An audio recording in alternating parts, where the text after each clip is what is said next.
பெரிய கெட்ட பேர் தமிழ்நாடு முழுக்க திமுக கிட்டத்தட்ட ஒரு 7-8 ஊருக்குள்ள போனப்ப உள்ளேயே விடமாட்டேன் மக்கள் போராட்டம் பண்ணதை பார்க்கிறோம். சற்றே மிக எளிதாக கடம்பூர் ராஜு இந்த முறை தொகுதிக்கு ஏதும் செய்யவில்லை என்ற ஒரு சிறு சிறு சலனங்கள் இருந்தாலும் இங்கே விஜய் பிரிப்பதனால் இது இழுபறி என்ற நிலையில் அட்வான்டேஜ் திமுக உள்ளடி வேலை செஞ்சாலோ அல்லது நாம் தமிழர் ஓட்டுகளை பிரித்தாலோ நிவின் சைமன் நல்ல ஃபைட் கொடுப்பார். இந்த லீடை இது பண்ணி ஜெயிக்க முடியாது. அப்துல் வஹாப் திமுக இந்த தொகுதியை அந்த பிரிப்பது இல்லை. அவருக்கு வாய்ப்பு இருந்தாலும் இது இழுபறின்னு தான் சொல்லலாம். அட்வான்டேஜ் அப்பாவும் நாம் தமிழரும் தாவேகாவும் முஸ்லிம்களும் நிறுத்தியிருக்காங்க. நாம் தமிழர் மற்றும் தாவேகா பிரிப்பதனால் எளிதாக திரு எம்.ஆர். காந்தி மீண்டும் வெற்றி பெறுவார்.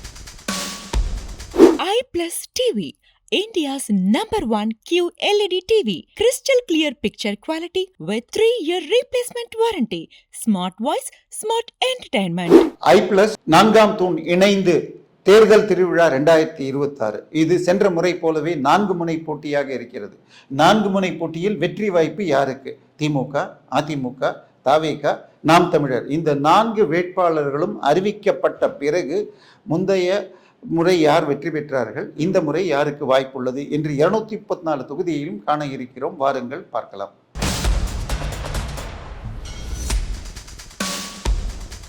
இப்பொழுது பார்க்க இருக்கும் கன்னியாகுமரி மாவட்டம். இது கன்னியாகுமரி பாராளுமன்ற தொகுதி கீழே வரும். இதில் 6 தொகுதிகள் இருக்கிறது. நாகர்கோவில், கன்னியாகுமரி, குளச்சல், பதுனாபுரம், விளவங்கோடு, கிள்ளியூர்.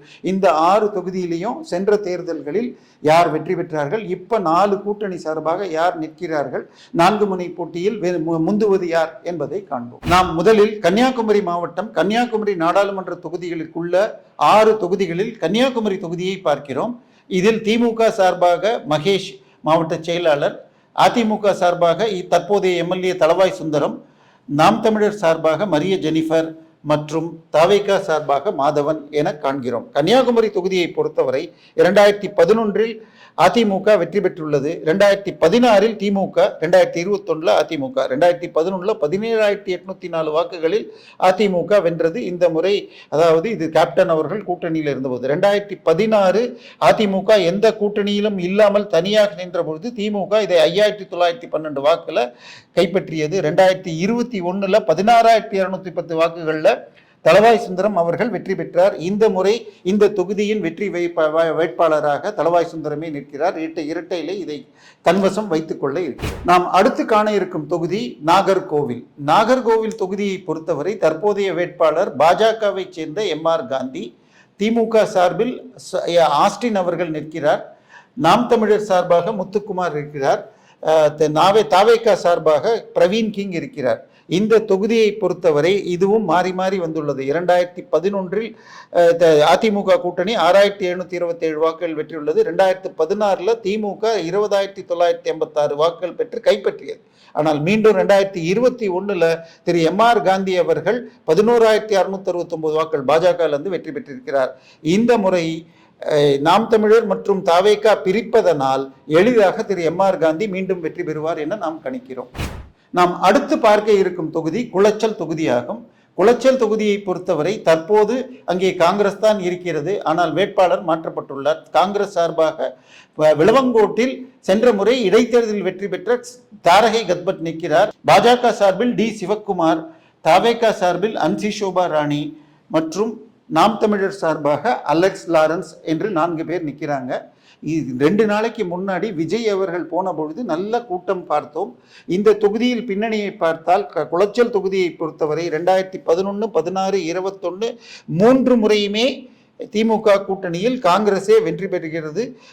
திமுக 2011 11,821, 2016 26,028, 2021 24,832. இதையெல்லாம் வச்சு பார்க்குறப்ப மிக எளிதாக தாரகை கத்பட் இதை வெற்றி பெறக்கூடும் என்றுதான் பார்க்கிறோம். ஆனாலும் விஜய் அவர்கள் தாவேகாக்கு இது பண்ணால் ஃபைட் இருக்கலாம். பட் அட்வான்டேஜ் காங்கிரஸ் திமுக கூட்டணி தான். நாம் அடுத்து பார்க்க இருக்கும் தொகுதி பத்மநாபபுரம். பத்மநாபபுரம் தொகுதிங்கிறது ரொம்ப ரொம்ப முக்கியமான தொகுதி பாஜகவிற்கு. 1988 ஒரு முறை இந்து முன்னணியில் சுயேட்சையா நின்று வென்றார்கள். 98 எந்த கூட்டணியும் இல்லாமல் இந்த தொகுதியை பாஜக வென்றது. ஆனால் தற்போதைய அங்கே எம்எல்ஏவாக இருப்பது திமுகவை சேர்ந்த முன்னாள் அமைச்சர் திரு மனோ தங்கராஜ். ஆனால் அவர் மாற்றப்பட்டு செல்லசுவாமி நிற்கிறார். அதிமுக பாஜக சார்பாக ரமேஷ் நிற்கிறார். நாம் தமிழர் சார்பாக சீலன் மற்றும் தாவேகா சார்பாக கிருஷ்ணகுமார். பதினாபுரம் தொகுதியை பொறுத்த வரைக்கும் 50% மேலே கிறிஸ்தவர்கள் இருக்கிறார்கள். 3 முறையுமே திமுக வெற்றி பெற்றுள்ளது.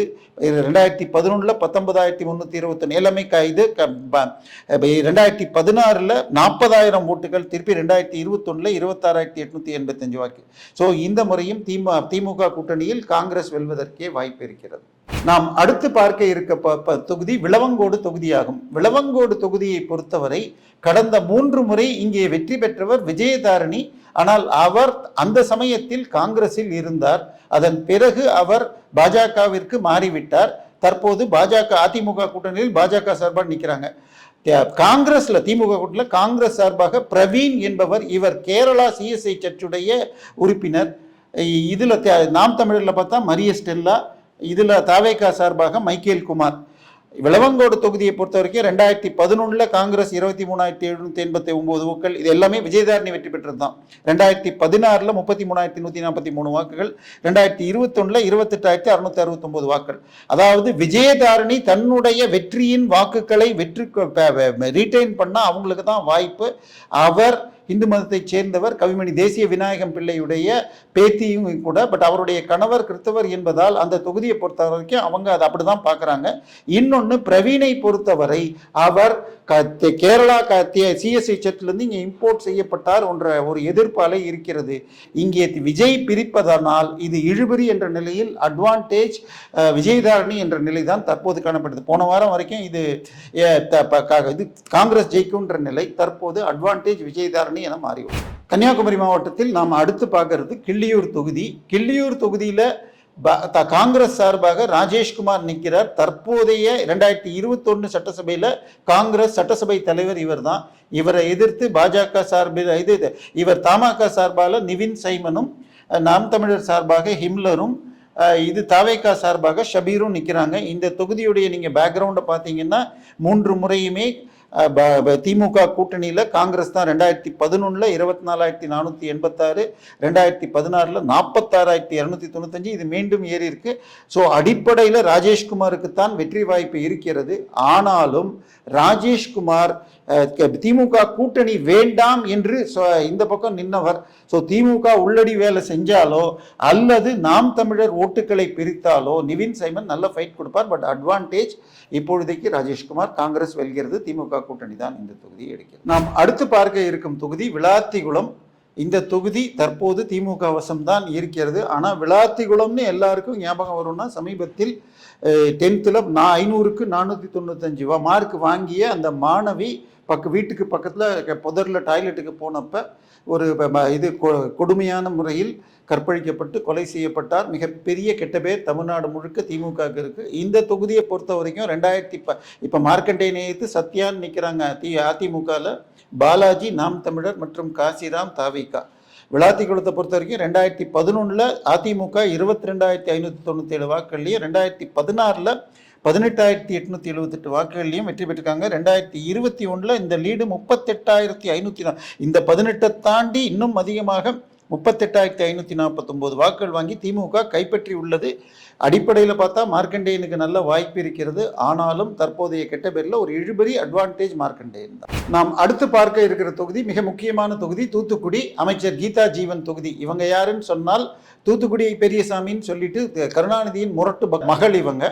ஸோ இவங்களை எதிர்த்து செல்லபாண்டியன் சொல்லிட்டு அதிமுக, அபிஷேக் தேவதாசன் நாம் தமிழர், ஸ்ரீநாத் தாவேக்கால் நிற்கிறாங்க. இந்த தொகுதி 2011 அலை இருந்த பொழுது, அதாவது கேப்டனோடு சேர்ந்து பெரிய கூட்டணி இவங்க 2G மற்றும் நில அபகரிப்பு வழக்குகள் இருந்த பொழுது தோத்துருக்காங்க. அப்போ 26,193 வாக்குகளில் அதிமுக வென்றிருக்காங்க. 2016 தனியாக நின்ற போது திமுக இதை கைப்பற்றி, அதாவது அதிமுக தனியாக நின்ற போது 20,908 வாக்குகளில் கைப்பற்றி விட்டது. தற்போது 50,310 வாக்குகளில் போன முறை ஜெயிச்சிருக்காங்க. இப்பொழுதும் கீதா ஜீவனுக்கே வாய்ப்பு. தொகுதி திமுகவிற்கு செல்கிறது. நாம் அடுத்து பார்க்க இருக்கும் தொகுதி திருச்செந்தூர். முருகப்பெருமான் இருக்கிற இடம். இந்த இடத்துல அனிதா ராதாகிருஷ்ணன் திமுகவின் அமைச்சர். அவர் அதிமுகவில் இருந்துட்டு திமுகவுக்கு வந்தவர். அவரை எதிர்த்து அதிமுக கூட்டில் பாஜகவில் ராதாகிருஷ்ணன் நிற்கிறாங்க. நாம் தமிழரில் ஒப்லியா நிற்கிறாங்க. தாவேகா சார்பாக முருகன். திருச்செந்தூர் தொகுதியை பொறுத்த வரைக்கும் கடந்த 3 முறையுமே திமுகவின் கோட்டையாகவே இருக்கு. 2011 எதிர்ப்பலை இருந்த பொழுது 640 வாக்குகளில் வெற்றி பெற்றவர். 2016 26,001 மற்றும் 2021 25,263. பட் இந்த முறை அவருக்கு உடம்பு சரியில்லைன்னு சொல்லி மகனுக்கு கேட்டார். ஆனால் இவரே நிற்க வேண்டும் என்று கட்சி கட்டாயப்படுத்தி விட்டது. தற்போது இவர் கிட்டத்தட்ட ஒரு 7-8 ஊருக்குள்ள போனப்ப உள்ளேயே விடமாட்டேன்னு மக்கள் போராட்டம் பண்ணதை பார்க்கிறோம். சற்றே எதிர்ப்பலை இருக்கிறது. ஆனாலும் அட்வான்டேஜ் அனிதா ராதாகிருஷ்ணன். திமுகவிற்கு இந்த தொகுதி செல்கிறது. நாம் அடுத்து பார்க்க இருக்கிற தொகுதி ஸ்ரீவைகுண்டம் தொகுதி. இந்த தொகுதியுடைய எம்எல்ஏவாக இருப்பவர் தொழிலதிபர் ஊர்வசி அமிர்தராஜ். இவர் ஒரு கிறிஸ்தவர். இவர் தான் குயின்ஸ்லாண்டை நடத்துகிறவர். குயின்ஸ்லாண்ட் இடம் என்பது அந்த சொகுசு பூங்கா அதில் ஒரு பகுதி கோவிலுக்கும் மற்றும் தமிழக அரசுக்கும் சொந்தம். 20 கோடி கட்டணும், அந்த இடத்த பிடுங்குங்கன்னு சொன்னது இன்று வரை செய்யப்படவில்லை. ஆனால் இவரும் திருமதி ஜோதிமணி அவர்கள் கரூர் எம்பி சொன்னது மாதிரி 5 கோடி கொடுத்து சீட்டு வாங்கியவர்கள் வருபவர்.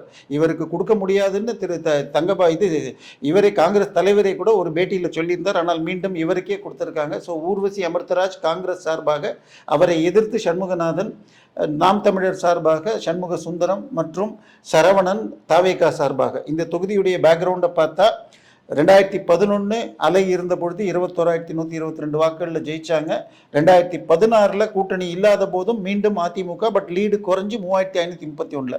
ஆனால் 2021 பலமான கூட்டணியில் ஊர்வசி அமிர்தராஜ் 17,372 வாக்குகளில் ஜெயிச்சிருக்கார். தொகுதியில் பணபலத்தின் மூலமாக இவருக்கு நல்ல வாய்ப்பு இருக்கிறது. ஆனாலும் சண்முகநாதன் நல்ல ஃபைட் கொடுக்கிறார்.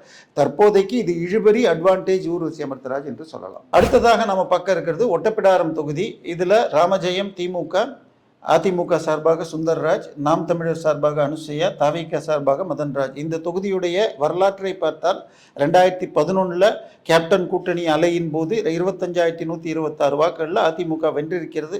அதே 234 தொகுதியிலையும் எல்லை தனியாக நின்றப்ப வெறும் 493 வாக்குல தான் தக்க வச்சாங்க. ஆனால் 2021 8,510 வாக்குகள் அதிகம் பெற்று திமுக கைப்பற்றியுள்ளது. தற்போதைய நிலையில் ராமஜெயம் வெல்வதாக காட்டினாலும் ஒரு நல்ல ஃபைட் இருக்கிறது. அட்வான்டேஜ் ராமஜெயம். நாம் அடுத்து பார்க்க இருக்கும் தொகுதி முன்னாள் அமைச்சர், அதிமுகவின் அமைச்சர் கடம்பூர் ராஜு வெற்றி பெற்ற கோவில்பட்டி தொகுதி. இங்கே தெலுங்கு மைனாரிட்டிஸ் அதிகம். இந்த தொகுதியின் திமுக சார்பாக திரு கருணாநிதி, கடம்பூர் ராஜு அதிமுக சார்பாக நாம் தமிழர் பாண்டி மற்றும் தாவேகா பாலசுப்ரமணியம். இந்த தொகுதியோட ரெக்கார்டை பார்த்தால் எல்லா முறையும் அதிமுக கடந்த 3 தேர்தல்களிலும் 11 26,480 கூட்டணி இல்லாமல் தனியாக இருந்தப்ப 428 வாக்குகளில் கொஞ்சம் கஷ்டப்பட்டு ஜெயிச்சிருக்கார். மீண்டும் 2021 12,403 வாக்குகள் எடுத்திருக்கார். மிக எளிதாக கடம்பூர் ராஜு இந்த முறை வெற்றி பெற்றார். நாம் அடுத்து பார்க்க இருக்கிறது திருநெல்வேலி மாவட்டம். திருநெல்வேலியில் 5 தொகுதிகளை இப்போ பார்க்க போகிறோம். ராதாபுரம், திருநெல்வேலி, அம்பாசமுத்திரம், பாளையங்கோட்டை, நாங்குநேரி. இதில் நிற்கிற 4 முனை போட்டியில் 4 வேட்பாளர்கள் மற்றும் இந்த போன 3 முறை யார் யார் இந்த தொகுதியில் எவ்வளவு வித்தியாசத்தில் வெற்றி பெற்றார்கள், இந்த முறை யாருக்கு வெற்றி வாய்ப்பு, விரிவாக காண்போம். நாம் அடுத்து பார்க்கறது திருநெல்வேலி மாவட்டம், திருநெல்வேலி தொகுதி. இந்த தொகுதி சென்ற முறை திரு பாஜகவின் தற்போதைய தலைவர் நயினார் நாகேந்திரன் வெற்றி பெற்ற தொகுதி. அவர் வேறு தொகுதிக்கு மாறியதால் இந்த தொகுதியில திமுக சார்பாக சுப்பிரமணியம், அதிமுக சார்பாக தட்சை கணேஷ் ராஜா, நாம் தமிழரில் சத்யா, தாவேகா சார்பாக முருகன். இந்த தொகுதியோட ரெக்கார்ட் பார்த்தா திருநெல்வேலியில் 2011 திமுக 38,491 வாக்குல ஜெயிச்சிருக்காங்க. 2016 திமுக 601 வாக்குகள் மட்டுமே அதிகம் பெற்று இந்த சீட்டை கைப்பற்றியது. மீண்டும் 2021 அதிமுக கூட்டணியில் பாஜகவின் நயினார் நாகேந்திரன் 23,107 வாக்குகள் வெற்றி பெற்றிருக்கார். ஏதோ இந்த தொகுதிக்கு ஒரு ராசியா, தொடர்ந்து 2 முறை ஜெயிக்க முடியாதுன்னு திரு நயினார் பக்கத்தில் இருக்கிற சாத்தூருக்கு போயிட்டார். ஆனாலும் இந்த தொகுதி அதிமுகவிற்கு தான் வெற்றி வாய்ப்பு இருப்பதாக களம் கூறுகிறது. அடுத்து பார்க்க இருக்கிற தொகுதி அம்பாசமுத்திரம். இந்த தொகுதியை பொறுத்த வரைக்கும் இங்கே திமுக கூட்டணியில் காங்கிரஸுக்கு துரைக்கு கொடுத்துருக்காங்க. அதிமுக சார்பாக இசக்கி சுப்பையா, நாம் தமிழர் சிவசங்கரன் மற்றும் தாவேகா ராஜகோபால். ஆனால் இந்த தொகுதியுடைய பேக்ரவுண்டை பார்த்தா 3 முறையுமே தொடர்ச்சியாக அதிமுக கூட்டணி வென்று வருகிற தொகுதி. 2011 முன்னணி 24,609, 2016 தனியாக நின்னப்போ கூட 13,166, 2021 16,915. சில சமீபத்தில் சில ஜாதி விதமான பேச்சுக்கள் என திமுக பரப்பினாலும் இந்த தொகுதியில் இசக்கி சுப்பையா இதை தன் கைவசம் வைத்து ஜெயித்து விடுவார். நாம் அடுத்து பார்க்க உள்ள தொகுதி பாளையங்கோட்டை தொகுதி. தமிழ்நாட்டின் ஆக்ஸ்போர்ட் எனப்படும். இங்கு பல்வேறு மிஷனரிகள் நடத்தும் பள்ளிகள் இருப்பதனால் இதை தென்னகத்தின் ஆக்ஸ்போர்டும்பாங்க. இங்கே தொடர்ச்சியாக வெற்றி பெறுபவர் திமுகவின் திரு அப்துல் வஹாப் அவர்கள். அவரை எதிர்த்து அதிமுகலேருந்து சுல்தான் சம்தீன் நிற்கிறாரு. நாம் தமிழர்லேருந்து சங்கர நாராயணன், இதிலிருந்து தாவேக்காலேருந்து மரியஜான். இந்த தொகுதியில் மைனாரிட்டிகள் அதிகம். தொடர்ச்சியாக திமுக வெற்றி பெறும் தொகுதி. 2011 605 வாக்குகள். அதாவது 2011 உங்களுக்கு மொத்தமே 23 தொகுதிகள் மட்டுமே தமிழ்நாட்டில் ஜெயிச்சாங்க. திரு KN நேரு தோத்த போது கூட திமுக வெற்றி பெற்ற தொகுதி 2016 605லேருந்து 15,822 போனது. 2021 52,141 வாக்குகள் அதிகம் வாங்கியிருக்காங்க. தற்போது தொகுதிக்கு ஏதும் செய்யவில்லை என்று ஒரு சிறு சிறு சலனங்கள் இருந்தாலும் இந்த லீடை இது பண்ணி ஜெயிக்க முடியாது. அப்துல் வஹாப் திமுக இந்த தொகுதியை கைப்பற்றுகிறது. நாம் அடுத்து பார்க்க இருக்கும் தொகுதி நாங்குநேரி தொகுதியாகும். இதன் வேட்பாளர் தற்போதைய MLA காங்கிரஸின் திரு ரூபி மனோகரன்.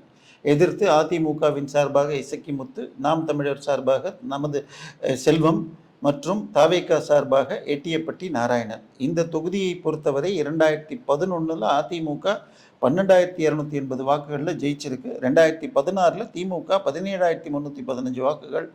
மீண்டும் ரூபி மனோகரன் 16,486 வாக்குகளில் இதை வெற்றி பெற்றிருக்கிறார். திரு ரூபி மனோகரன் அவர்கள் சென்னையில் தாம்பரத்தில் ரூபி பில்டர்ஸ் என்று நடத்துபவர். ஆனாலும் இவர் செல்வாக்கு, பணபலம் 90 கோடிக்கு மேலே சொத்து காட்டியிருக்காரு.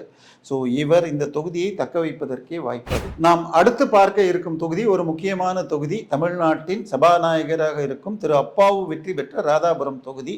இந்த தொகுதியை பார்த்தீங்கன்னு சொன்னாலே ஒரு மாதிரி எப்பயும் இழுபறியே இருக்கும். 2011 திரு அப்பாவை எதிர்த்து அதிமுக 21,475 வாக்கில் ஜெயிச்சது. 2016 49 வாக்குகளில் மாறிச்சுது. மீண்டும் 2021 5,925 வாக்குகள். திரு அப்பாவு பாமகவில் இருந்திருக்கார். இப்படி பல கட்சியில் மாறி வந்தது. ஆனால் இந்த முறை அவருக்கு எதிராக ஒரு அலையும் இருக்கிறது. ஆனால் என்ன பண்ணிட்டார்னா, அவர் தனக்கு எதிராக பணங்காட்டுப்படை சென்ற முறை நிறுத்திய வேட்பாளர்களை இன்றைக்கு விலைக்கு வாங்கினதுனால அந்த பிரிப்பது இல்லை. அவருக்கு வாய்ப்பு இருந்தாலும் இது இழுபறின்னு தான் சொல்லலாம். அட்வான்டேஜ் அப்பாவு, பட் உறுதியாக வெற்றி பெறுவார்னு சொல்ல முடியாது. இழுபறியில் இருக்கிறது, அட்வான்டேஜ் அப்பாவு. அதுதான் நிலைமை. நாம் அடுத்து பார்க்க இருக்கிற மாவட்டம் தென்காசி மாவட்டம். இதில் 5 தொகுதிகளை இந்த முறை அனலைஸ் பண்ணுறோம். சங்கரன் கோயில், வாசுதேவநல்லூர், கடையநல்லூர், தென்காசி, ஆலங்குளம். இதில் 4 முனை போட்டி. 4 அணியிலையும் யார் யார் நிற்கிறார்கள், சென்ற 3 முறை யார் வெற்றி பெற்றார்கள், இந்த முறை என்ன ஆகும் தொடர்ந்து பார்ப்போம். நாம் அடுத்து பார்க்க இருக்கும் தொகுதி சங்கரன் கோவில். விஷ்ணுவும் சிவனும் ஒரே கோயிலில் உள்ள கோவிலாகும் இது. இங்கே திமுக சார்பாக சங்கை கணேசன், அதிமுக சார்பாக திலீபன் ஜெய்சங்கர், நாம் தமிழரில் கவிதா, தாவேகாவில் ராமராஜன் நிற்கிறார்கள். இந்த தொகுதியின் நாம் ரெக்கார்டை எடுத்து பார்த்தா 2011 16 அதிமுக கூட்டணி 10,395 வாக்குலையும் 14,189 வாக்குல. 2021 திமுக கூட்டணி 5,297 எடுத்தாலும் தற்போதைய நிலையில் இங்கே வாய்ப்பு அதிமுக வெல்வதாகத்தான் களம் உள்ளது. அடுத்து காண உள்ள தொகுதி ஒரு முக்கியமான தொகுதி, வாசுதேவநல்லூர் தொகுதி. இது தனி தொகுதி, அதாவது SC மக்களுக்கு. இந்த தொகுதியில் ஒரு முக்கியமான வேட்பாளராக பாஜகவின் திரு ஆனந்த நையாசாமி இருக்காரு. இவர் ஜோஹோ கம்பெனியில் ஒரு டைரக்டர். அந்த பகுதியில் உள்ள பல்வேறு கிராமங்களுக்கு போய் பல்வேறு உதவிகளை பட்டியல் ஜாதி மக்களுக்கு உதவி செய்தவர். இந்த தொகுதியில் திமுக சார்பாக ராஜா, இது பாஜக அதிமுக கூட்டணியில் பாஜகவின் ஆனந்த நையாசாமி, தாவைக்கால இசை மதிவாணன், நாம் தமிழரில் இசை மதிவாணன், தாவைக்கால அமுதராணி. இந்த இதோட ரெக்கார்டை பார்த்தால் 2 முறை 2011 16 அதிமுக கூட்டணி 28,990 மற்றும் 18,758 வாக்குல. 2021 2,367 வாக்குகளில் கைப்பற்றி இருக்கு. பட் இந்த முறை திரு ஆனந்த நையாசாமி அவர்கள் செய்துள்ள பொது சேவைகள் மற்றும் மக்கள் கனெக்டை வச்சு அவருக்கு வெற்றி வாய்ப்பு எளிதாக அமைந்துள்ளது என காணலாம். நாம் அடுத்து பார்க்க இருக்கிற தொகுதி கடையநல்லூர் தொகுதி. இங்கே கொஞ்சம் முஸ்லிம்கள் அதிகம். இந்த தொகுதியில் அதிமுக சார்பாக கிருஷ்ணமுரளி நிற்கிறார். திமுக சார்பில் TM ராஜேந்திரன், நாம் தமிழர் சார்பாக அபுபக்கர் சித்திக், இவர் பல சேனல்களில் வந்து பேசுபவர். தாவேகா சார்பாக அப்துல் ஜலீல் நிற்கிறாங்க. முஸ்லிம்கள் அதிகமாக இருக்கிறதுனால நாம் தமிழரும் தாவேகாவும் முஸ்லிம்களை நிறுத்தியிருக்காங்க. இந்த தொகுதியுடைய ரெக்கார்டை பார்த்தா 2011, 16, 21 3லையுமே அதிமுக கூட்டணி வென்ற தொகுதி. 2011 16,086, 2016 அது குறைந்து 1194 ஆனாலும் மீண்டும் 2021 24,349 வாக்குகளில் இதை தன்வசமே வைத்துள்ளது. இந்த முறையும் அதிமுக வெல்லும் தொகுதி. நாம் அடுத்து பார்க்க இருக்கும் தொகுதி தென்காசி தொகுதி. தென்காசி தொகுதியை பொறுத்தவரை திமுக சார்பில் கலை கதிரவன், அதிமுக சார்பில் செல்வ மோகன்தாஸ் பாண்டியன், நாம் தமிழர் சார்பாக புஷ்பலதா, தாவேகா சார்பாக ராஜபிரகாஷ். இந்த தொகுதியை பார்த்தீங்கன்னா 11, 16 அதிமுக வெற்றி பெற்றிருக்கிறது. 2021 திமுக கைப்பற்றியுள்ளது. 2011 22,967 வாக்குகளில் அதிமுக கூட்டணி வென்றாலும் 16 அது 462 வாக்குகளாக குறைஞ்சது. 2021 வெறும் 370 வாக்குகள் முன்னணி பெற்று திமுக கைப்பற்றியுள்ளது. இந்த முறையும் சற்று இழுபறி இருக்கிறது. ஆனால் அட்வான்டேஜ் அதிமுகன்னு தான் சொல்லணும். ஸோ நம்ம தென்காசியும் அதிமுகவுக்கு போட்டுடலாங்கிறது தான் கரெக்டாக இருக்கும். நாம் அடுத்து பார்க்க இருக்கும் தொகுதியும் ஒரு முக்கியமான தொகுதி, ஆலங்குளம் தொகுதி. இது ஆல்ரெடி அருணா அவர் தொடர்ச்சியாக வெற்றி பெற்றது. அவருக்கு பின்னால் அவருடைய மகள் ஜெயிச்சாங்க. சென்ற முறை அதிமுக சார்பாக வெற்றி பெற்றவர் மனோஜ் பாண்டியன். அவர் கட்சி மாறி இப்போ திமுகவுக்கு வந்திருக்கார். திமுக சார்பாக மனோஜ் பாண்டியன், அதிமுக சார்பாக பிரபாகரன், நாம் தமிழர் சார்பாக பால்ராஜ் மற்றும் தாவேகா சார்பாக விபின் சக்கரவர்த்தி. இந்த தொகுதியுடைய பேக்ரவுண்டை பார்த்தீங்கன்னா 2011 அதிமுக, திருப்பி 16 திமுக மாறி மாறி வந்திருக்கு. ஸோ 2011 அதிமுக 299 வாக்குகளில் ஜெயிச்சிருக்கு. 2016 திமுக 4,754 பெற்று கைப்பற்றியது. பட் மீண்டும் அதிமுக 3,539 அதிகம் பெற்று 2021 கைப்பற்றியது. இந்த தொகுதியை பொறுத்த வரைக்கும் என்ன சிக்கல்னு சொன்னால், இதில் நாடார்கள் அதிகம். ஹரி நாடார்னு நிறைய நகைகள் போட்டு வருவார். அவர் நடத்துகின்ற பணங்காட்டு படை வேட்பாளர்கள் இங்கே ஓட்டை பிரிப்பதால் எளிதாக திரு பிரபாகரன் வெல்வதற்கே வாய்ப்பு. அட்வான்டேஜ் ஏடிஎம்கே. இந்த தொகுதி அதிமுகவிற்கு செல்கிறது.